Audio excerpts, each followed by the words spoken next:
வணக்கம். GK with JK channel மூலம் வரவேற்கிறேன். ஒரு லோனை வாங்கிட்டேன். அதை ப்ராப்பராக என்னால் இஎம்ஐ கட்ட முடியல. 3 மாதம் 6 மாதம் அப்படியே நின்றுட்டே இருக்குது.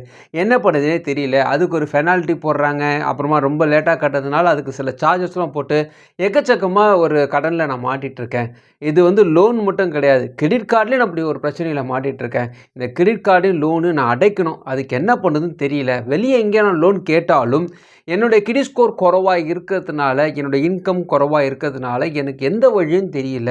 ஸோ ஒரு டெட் எண்டில் மாட்டிகிட்ருக்கேன். அப்படி ஒரு சூழ்நிலை இருந்தீங்கன்னா இந்த வீடியோ உங்களுக்கான ஒரு வீடியோ. இந்த வீடியோவில் சொல்லப்போட முக்கியமான ஒரு தகவல் பார்த்தீங்கன்னா, உங்களுடைய கடனை நீங்கள் அடைக்க முடியும். அதிகமாக கட்ட வேண்டிய இடத்துல கம்மியான ஒரு அமௌண்ட்டை கட்டி உங்கள் லோனை நீங்கள் க்ளோஸ் பண்ணலாம். கிரெடிட் கார்டையும் பெரிய அமௌண்ட்டு கட்ட வேண்டிய இடத்துல கொஞ்சமான அமௌண்ட்டை கட்டி க்ளோஸ் பண்ண முடியும். அது என்னது, அதை பற்றி டீட்டெயிலாக வீடியோவில் பார்க்க போகிறோம்.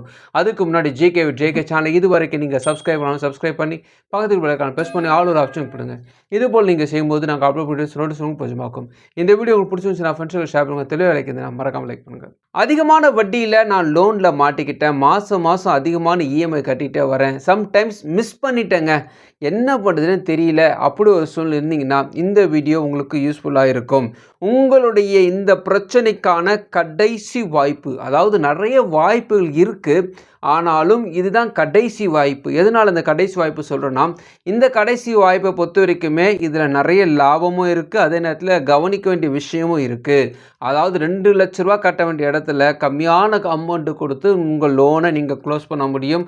கிரெடிட் கார்டையும் க்ளோஸ் பண்ண முடியும். அது என்னன்னு தான் டீட்டெயிலாக இந்த வீடியோவில் பார்க்க போகிறோம். ஸோ எந்த ஒரு ப்ளஸ் இருந்தாலும் அதுக்கு மைனஸும் இருக்கும் இல்லையா? ஸோ ப்ளஸ்ஸையும் பார்க்க போகிறோம், மைனஸையும் பார்க்க போகிறோம். செட்டில்மெண்ட் என்ற வார்த்தை நிறைய இடத்துல கேள்விப்பட்டிருப்பீங்க. நிறைய பேருக்கு இதில் டவுட்ஸ் வேறு இருக்கும். அதில் ஃபர்ஸ்ட் ஆஃப் ஆல் இந்த செட்டில்மெண்ட் என்னன்னு பார்த்தீங்கன்னா, ஒருத்தர் லோனை வாங்கிட்டாரு, ப்ராப்பராக அவரால் கட்ட முடியாத ஒரு பட்சத்தில், அதாவது அவருக்கு வேலை இல்லாமல் போச்சு, திடீர்னு பிஸ்னஸில் பெரிய லாஸ் ஆயிடுச்சு, அந்த டைமில் அவர் இந்த செட்டில்மெண்ட் பேங்கரை அணுக முடியும். அதுக்கு பேங்கர் ஒப்புதல் கொடுப்பாங்க, சும்மா கொடுக்க மாட்டாங்க. அதுக்கு சில எலிஜிபிலிட்டி வச்சு தான் கொடுப்பாங்க. ஸோ அந்த ஃபஸ்ட் எலிஜிபிலிட்டி நம்ம பார்க்கலாம். 2வது இந்த செட்டில்மெண்ட்டை எப்படி செயல்படுத்துவாங்கன்னு பார்க்கலாம். 3வது இதுக்கு என்ன லாபம் பார்க்கலாம். 4வது இந்த செட்டில்மெண்ட்டில் இருக்கக்கூடிய மற்ற பிரச்சனைகள் என்னென்னு டீட்டெயிலாக பார்க்கலாம். ஒரு லோன் வாங்குறீங்க 2023 5 வருஷங்கள் கட்டுற மாதிரி ஒரு லோன் வாங்குறீங்க. அதாவது 60 இஎம்ஐ கட்டுற மாதிரி ஒரு லோன் நீங்கள் வாங்குறீங்க வச்சுக்கோங்களேன். 2023 2028 வரைக்குமே அது டியூரேஷன் பாயிண்ட். ஸோ லோனை கட்டிட்டு வரீங்க. லோன் அமௌண்ட்டு பொறுத்த வரைக்குமே 5 லட்ச ரூபா, வட்டி 18% பெர் ஆனம் போடுறாங்க. அந்த பெர் ஆனம் பார்த்தீங்கன்னா உங்களுக்கு 90,000 ரூபா வட்டி மட்டுமே வருது. இஎம்ஐ அப்படி எடுத்துக்கிட்டிங்க வச்சுக்கோங்களேன். ஸோ உங்களுக்கு 5 லட்ச ரூபாவை நீங்கள் 60ல் வகுத்தீங்கன்னா, அதாவது 60 இஎம்ஐ வகுத்தீங்கன்னா 8,333 ரூபா. அதே போல் வட்டி 90,000 இல்லையா? அது 12 மாதம் அப்படி வகுத்தீங்கன்னா மாதம் பார்த்தீங்கன்னா 7,500 ரூபா வருது. ஸோ மொத்தமாக கூட்டினீங்கன்னா 15,833 ரூபா நீங்கள் கட்டிட்டு வரீங்க. இந்த 5 லட்ச ரூபாவுக்கு வட்டி 90,000 ரூபா, ஒரு வருஷத்துக்கு 90,000 ரூபா, அப்போ 5 வருஷத்துக்கு ஸோ 4,50,000 ரூபா வட்டி மட்டுமே வருது. அசல் 5 லட்ச ரூபா மொத்தமாக கூட்டினோம்னா 9,50,000 ரூபா டோட்டல் அமௌண்ட்டுங்க. இதை தான் நீங்கள் அப்படியே சிறுக கட்டிட்டு வரீங்க. ஸோ 3 வருஷத்துக்கு நீங்கள் ப்ராப்பராக கட்டிட்டு வரீங்க. 3 வருஷத்தில் 5,69,988 ரூபா மொத்தமாக நீங்கள் கட்டியிருக்கீங்க. இன்னும் 2 வருஷம் கட்ட வேண்டியது இருக்குது. இதில் வட்டி மட்டுமே பார்த்தீங்கன்னா 2,70,000 ரூபா வட்டி மட்டுமே நீங்கள் கட்டியிருக்கீங்க. ஸோ இப்படி பார்த்தீங்கன்னா உங்களுக்கு 2026க்கு மேலே இந்த ஜனவரி மாதத்துக்கு மேலே கட்ட முடியல, இப்போ பிப்ரவரி மாதம் உங்களால் கட்ட முடியல, மார்ச் மாதம் கட்ட முடியல, செட்டில்மெண்ட் போடலாம் முடிவு பண்ணுறீங்க. அப்படி நீங்கள் போகும்போது பார்த்தீங்கன்னா மேலும் கட்ட வேண்டிய தொகை இன்னும் 2 வருஷம் கட்ட வேண்டியது இருக்குல்ல, அதுக்கு அவங்க டீட்டெயில் போட்டு காட்டினாங்கன்னா 3,79,992 ரூபா இன்னும் நீங்கள் கட்டினாங்க. அதை கட்டினா தான் நீங்கள் க்ளோஸ் பண்ண முடியும் சொல்கிறாங்கன்னா நீங்கள் செட்டில்மெண்ட்டுக்கு போகிறீங்க. ஸோ செட்டில்மெண்ட்டுக்கு அணுகிறதுக்கான விஷயத்தை நான் உங்களுக்கு அடுத்தடுத்து சொல்கிறேன். ஃபஸ்ட்டு ஃபார் எக்ஸாம்பிளுக்கான விஷயத்தை ஃபஸ்ட்டு சொல்லிடுறேன். ஃபார் எக்ஸாம்பிள், ஒரு செட்டில்மெண்ட்டு ஸ்டார்ட் பண்ணும்போது பேச்சுவார்த்தை மூலம் ஒரு குறிப்பிட்ட தொகையை ஏற்றுக்கொண்டு கடனை முடித்து கொள்ளும் ஒரு ஒப்பந்தம். அதிகமாக கட்ட வேண்டிய இடத்துல இவ்வளோ தான் நான் கட்ட முடியும் சொல்லி செய்கிறது. இதுக்கு சில நிபந்தனைகள்லாம் இருக்குது. சும்மாலாம் கொடுக்க மாட்டாங்க. அதே நேரத்தில் நீங்கள் 3 வருஷம் வரைக்குமே அப்படி பார்த்தீங்கன்னா நல்லா தான் கட்டி வந்திருக்கீங்க. இப்போ 2 வருஷம் தான் உங்களால் கட்ட முடியல. அதெல்லாம் அவங்க கருத்தில் கொள்வார்கள். ஸோ அசலில் சில தள்ளுபடிகள் செய்யலாம். வட்டியில் சில அபராத வட்டி ஏதாவது போட்டுருந்தாங்க அதை நீக்கம் செய்யலாம். சில தாமதமாக கட்டியிருப்பீங்களா, டியூ டேட்டு கொஞ்சம் தள்ளி கட்டியிருப்பீங்களா, அதுக்கு ஏதாவது அவங்க ஃபீஸ் போட்டிருந்தாலும் அதெல்லாம் அவங்க நீக்கம் செய்யலாம். அதாவது டெலிட் பண்ணலாம். அதெல்லாம் எல்லாமே அவங்க எடுத்துகிட்டு நார்மல் பணத்தை கட்டுற மாதிரி ஒரு ஆப்ஷன்ஸ் கொடுக்கலாம். இதில் பாயிண்ட்டாக ஒரு முக்கியமான பாயிண்ட் சொல்கிறேன்னு பார்த்தீங்கன்னா, 20 லட்சத்துக்கு மேலே உங்களுக்கு ஒரு லோன் இருக்குது, அதை நீங்கள் செட்டில்மெண்ட் போட்டிங்கன்னா இந்த செட்டில்மெண்ட் விவகாரம் கொஞ்சம் பெருசாக இருக்கும். அது எப்படின்னு பார்த்தீங்கன்னா, கடன் வசூல் தீர்ப்பாயத்தின் மூலம் நீங்கள் வழக்கு தொடரணும். அப்படி பெருசாக ஒரு அமௌண்ட்டுக்கு பெருசாக ஒரு வழக்கு தொடர வேண்டியிருக்கும். நம்ம சொல்வது வந்து 5 லட்சம் தானே, ஸோ 5 லட்சத்தை நீங்கள் டேரெக்டாக பேங்க்லேயே அணுக முடியும். இது ஒரு பாயிண்ட். ரெண்டாவது, நீங்கள் ஒரு பர்சனல் லோனோ அல்லது ஹோம் லோனோ எடுக்கும்போது கூட ஒரு இன்சூரன்ஸும் சேர்த்து வச்சுருந்தீங்கன்னா, இது போல் செட்டில்மெண்ட் போடுற நேரத்தில் உங்களுக்கு இன்சூரன்ஸை வச்சு அந்த கிளைம் பண்ணி உங்களோட லோனை அவங்க க்ளோஸ் பண்ணிப்பாங்க. இது ஒரு ஆப்ஷன்ஸ் இருக்குது. இது வந்து 2 பாயிண்ட் முக்கியமாக நடுவில் நான் சொல்ல வேண்டியது இருக்குது. ஸோ ஃபார் எக்ஸாம்பிள் 3 வருஷம் நீங்கள் லோனை கட்டியிருக்கீங்க, கட்ட வேண்டிய தொகையும் நான் உங்களுக்கு இதில் காட்டியிருக்கேன். ஸோ ஒரு வருஷத்தினுடைய வட்டி 90,000 பார்த்தீங்கன்னு வச்சுக்கோங்களேன். அசல் 5 லட்ச ரூபா, 69,988 வந்து நீங்கள் வட்டி சேர்த்து கட்டியிருக்கீங்க 3 வருஷத்தில்.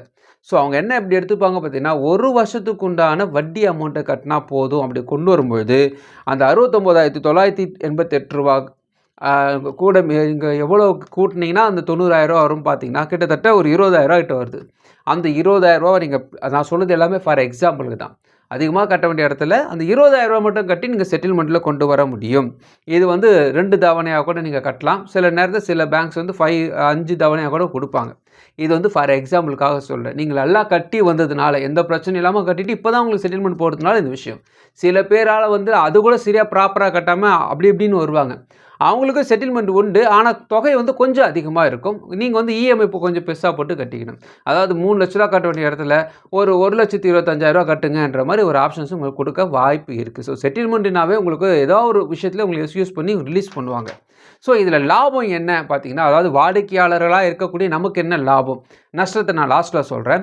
லாபம் என்னென்னு பார்த்தீங்கன்னா, மாதம் இஎம்ஐ கட்ட தேவையில்லை, இந்த தொந்தரவு தேவையில்லை, லோன் க்ளோஸ் ஆகிடுச்சு, நிம்மதியாக்கலாம். அதிக வட்டியில் நீங்கள் எதாவது மாட்டிகிட்டு இருக்கீங்க, ஒரு லோன் வாங்கி வச்சுருக்கீங்கன்னா, இது போல் செட்டில்மெண்ட் போடும்போது அது உங்களுக்கு லாபத்தை தரும், தப்பிச்சிங்க.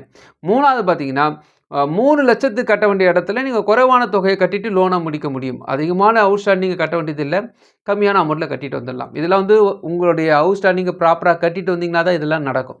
ஸோ இதை வந்து செட்டில்மெண்ட்டில் கூடிய லாபங்கள். இப்போ பிரச்சனை என்னன்னு பார்த்தீங்கன்னா, ஆர்பிஐ கிட்ட உங்களுடைய டீட்டெயில்ஸ் போகுது. செட்டில்மெண்ட் போட்டிங்க.